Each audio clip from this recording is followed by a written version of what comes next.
Hello ladies and gentlemen, welcome to another video from me, and today I'm going to do something a little bit different to what I usually do. And recently on a live stream I decided to live stream some video editing for a series that I'm putting together showcasing Forza painters using After Effects and some of the stuff that you can do on it. So I'm just going to upload this to here. Be aware that the sound does desync with the video a little bit. Apparently the After Effects does cane your PC quite a bit, CPU wise. So it kind of was running, I think it was because it was running at less than 30 frames per second on the stream, and then it kind of desynced the sound a little bit. But basically I'll show you a quick intro of what we made for the end of it, or one piece of it that we made that's going to build up the video, and then I'll go over and show you the rest of the video and how we made it. So something a little bit different. I hope you guys enjoy it. Let me know any feedback in the comment section below as normal. Enjoy the rest of your day, have fun, see you all soon.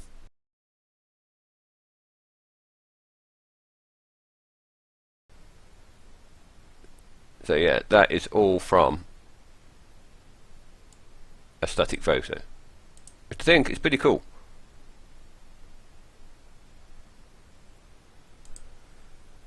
But yeah, the one on the right, the Pro version, takes a lot longer to do.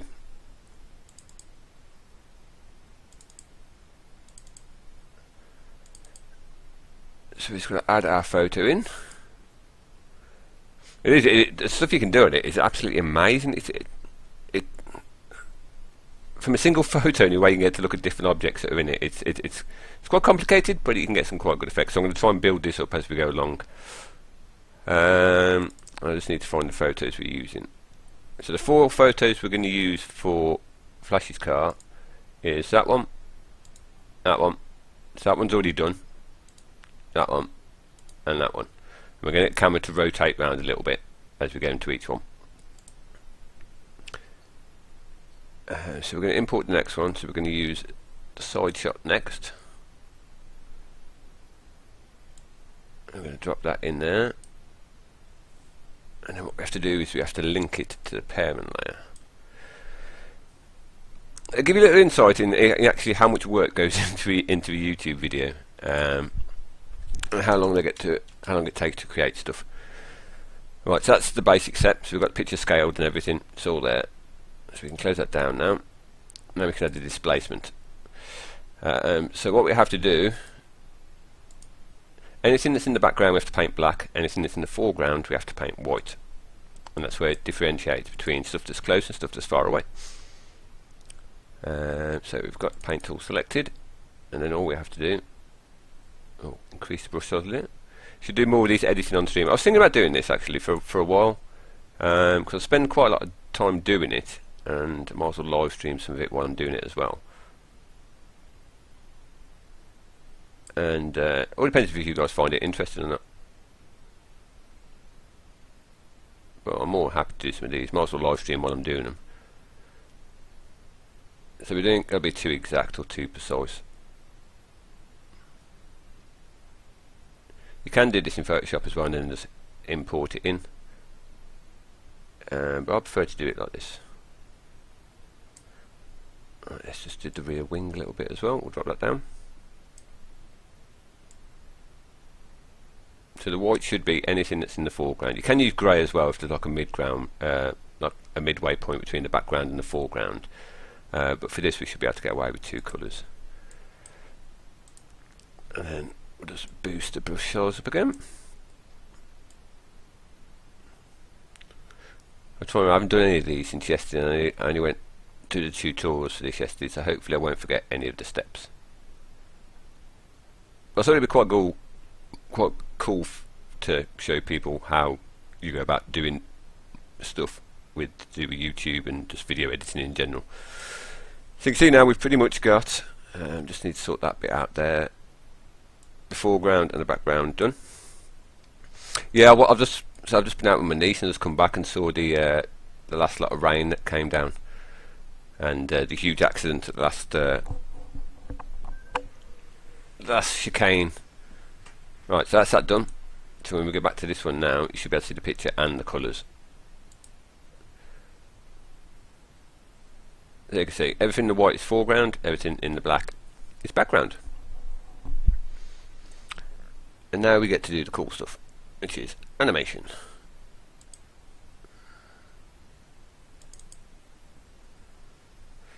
So basically we've got a few options. Let me just put the timeline at the start. So we can just simply move this round and this will rotate the picture. Now you should be able to see it. I don't know if you can see it on this picture or not, but just down here you can see where the edge of the picture is. But we can also zoom in and out, so you can kind of negate the fact that the edge of the picture is there just by zooming it in and out. So all we need to do is we need to find, I'll put that back in the middle, and we'll open. You have to do quite a lot of keyframing on this, which is telling the system when to apply certain effects or when to move stuff around. So we'll do the pan first, and down here at the moment you see these little, I don't know if you can see it on the stream here, there's like a little yellow egg timer type thing. That's the keyframe. So every time you move stuff, it drops another keyframe in, so it tracks it all the way across. Now each one of these we're only making 5 seconds, so we've got to find a starting point from where we want to go. So we can just have a little look. What I'll do as well is, actually this is running on full resolution, so I'll lower this down to 3rd. So it will be a bit blurrier.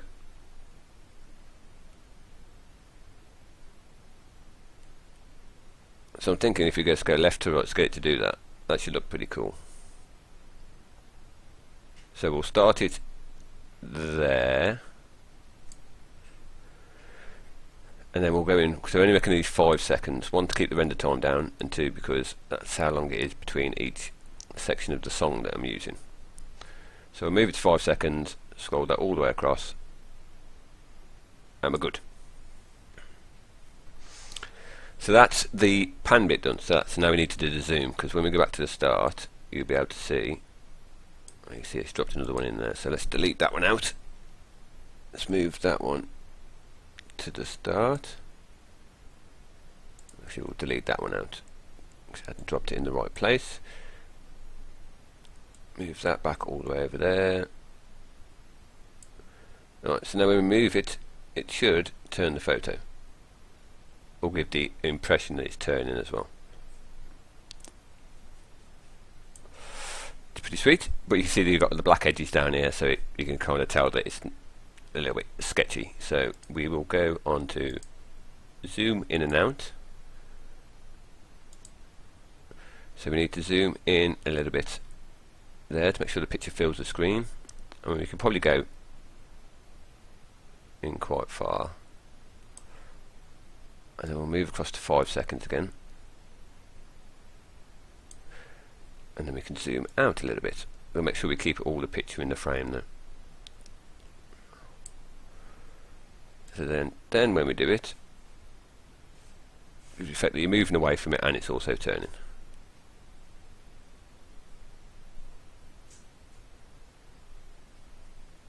What we can do is we can also pan it round as well, just move the whole picture if we wanted to. I don't usually do this, but we'll try it. See how it turns out. And make sure we don't lose the picture off the screen.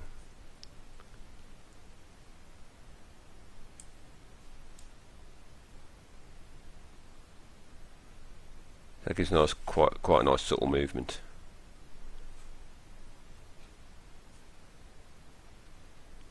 You will see, I don't know if you can see it, just by the rear wing and stuff, it is distorting a little bit, but we can sort that out in the next step.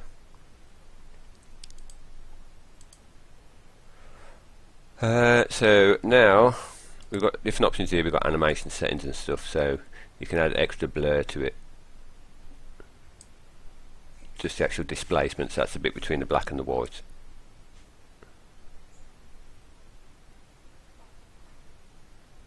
So you can see if you move it all the way to the left, the rear wing is kind of distorted where it says Audi.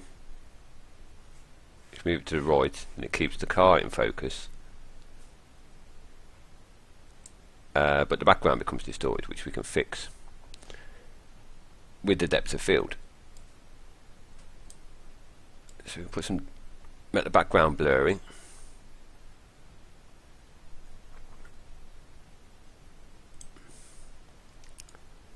And then you can change it so you can have the car blurry and the background clear, or vice versa. so we'll keep the car in focus. So when we move it, just lower the resolution down again. It's only problem in After Effects, it is quite intensive on your PC. I mean, we could probably, if we wanted to, try and think how we open these up. So depth of field position, have we got a keyframe on there?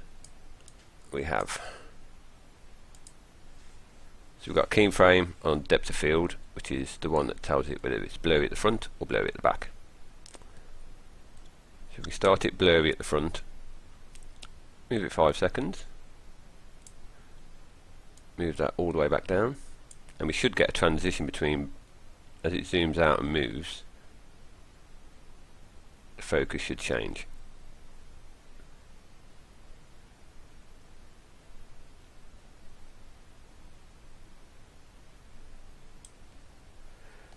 I think, hey Moch, what we'll do for next one is we'll have some music on in the background, because I feel like it's a little bit empty, a little bit too quiet. I'll have some music in the background as well, pick out something that will make things cool. So that is pretty much done. So we will go on to the next step, which is effects. You finally got back, Milch. You finally returned. So now we have lots of things we can do. We can have light transitions, light leaks, lower thirds, glitches, logo reveals, colour corrections, particles, typography, which is moving text, optical flares, and motion transitions. So we're going to add colour corrections. And then what we can do is we can add any of these colour corrections onto the actual video itself. So we can make it black and white, feel cold, feel warm. And these are pretty much just suck it and see. And see what we get. So we'll add this in, simply paste it over the top, and then we'll have a look, see what it looks like.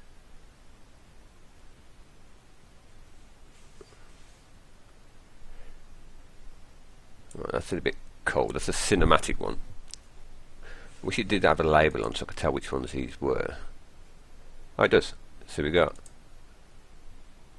so tell us what we got. Cinematic Sunset, Nashville, Old, Orange, Moody, Pop Rocket, which is that one. That one there.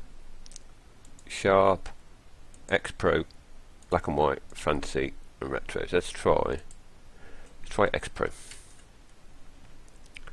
Does it feel good to be back, Milch?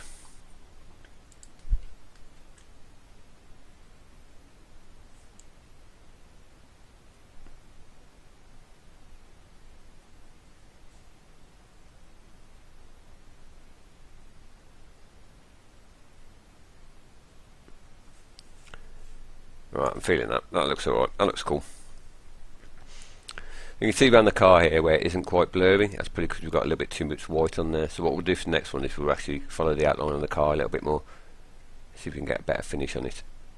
Because these bits area where it's blurry doesn't really matter because it's dark anyway. But these bits here where you can still see the background, I would have preferred them to be actually blurry themselves along with the rest of it. So let's do some light leaks. So we'll close the colour correction one down, we don't need that anymore. And then we have various different light leaks we can use. What sort of picture have we got? We've got like a coldy blue colour. Let's try that one. I've never tried that one before. That is leak number 6. Doesn't tell us anything.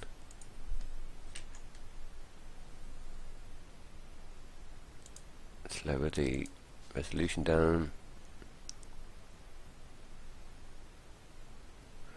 Oh, let's just pre-render that. Get a quick view of what it's like. How's everybody's weekend been anyway?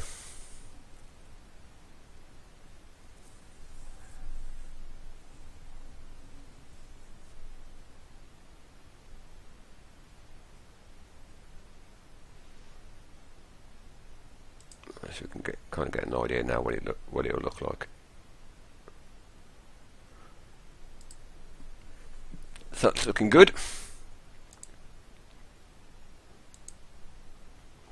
Very tired now. Very tired. You've been watching like the 24 hours of Spa. I watched a bit of it last night. I watched UFC as well. Got to the main event and it lasted about 35 seconds. And Robbie Lawler got knocked out lost his belt.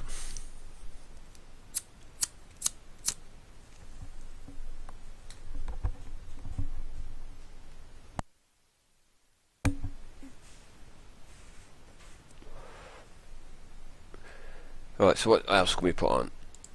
Let's go with some particles. Now these are a bit hard to see. Try and do it so you can see where the particles are. Some of them got a lot on, some of them haven't got many on. Playing with Lego bricks. You're playing Roblox.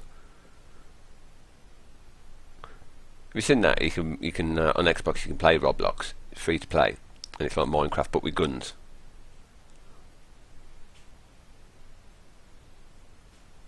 I'll try something. Try that one. Bet Smokey would be good at golf.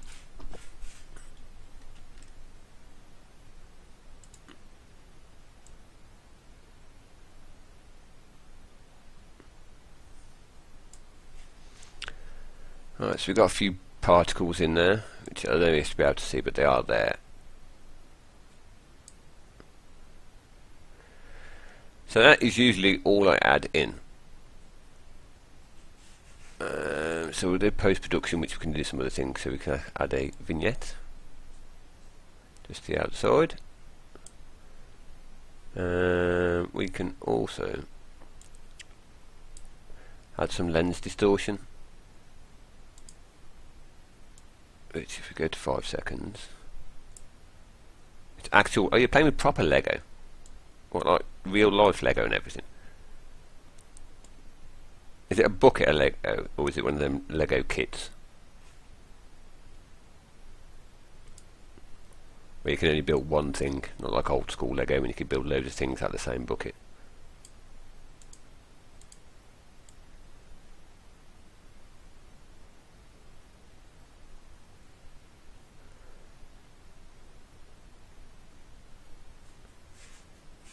GTA Golf was fun. There was one I used to remember, you used to be able to beat the caddy to death.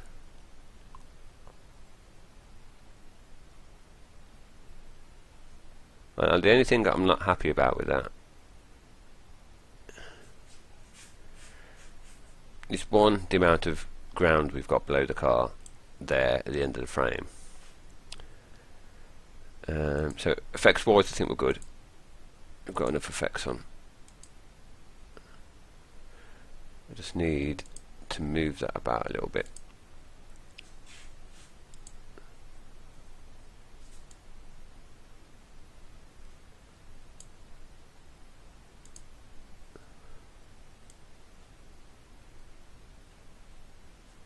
So I'm just going to load it down. See what that looks like.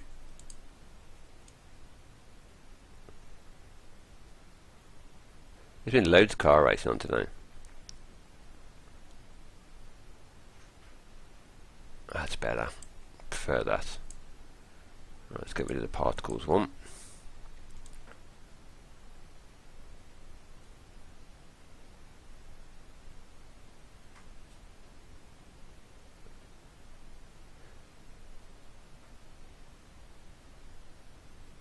The fisheye, the lens distortion kicks in a little bit too late, I think.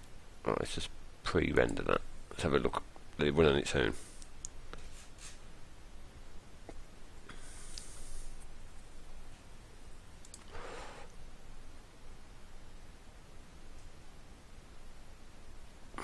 Not too happy about them particles either, but we'll leave it from there. We'll roll with that. It's only a 5-second clip, so it's going to be flicking between the cars quite quickly.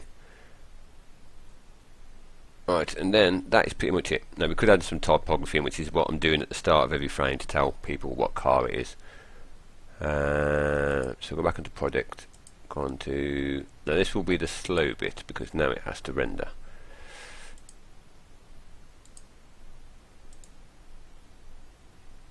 So we're going to render with all effects. What we do need to do is cut it down to 5 seconds because we don't want to render 3.5 minutes of footage when we're only using 5 seconds of it. So that's where our work table is, that little bit there, and this is all the empty space we've got, and it would take about a week to render all that. So we're just going to lower it down and just render the 5 seconds that we need.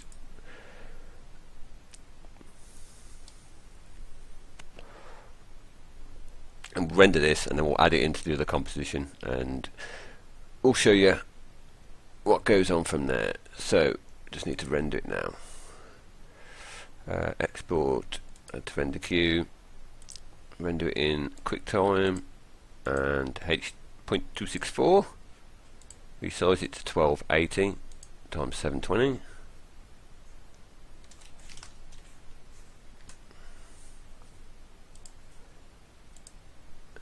We'll save it as 2.1, so this will be 2.2.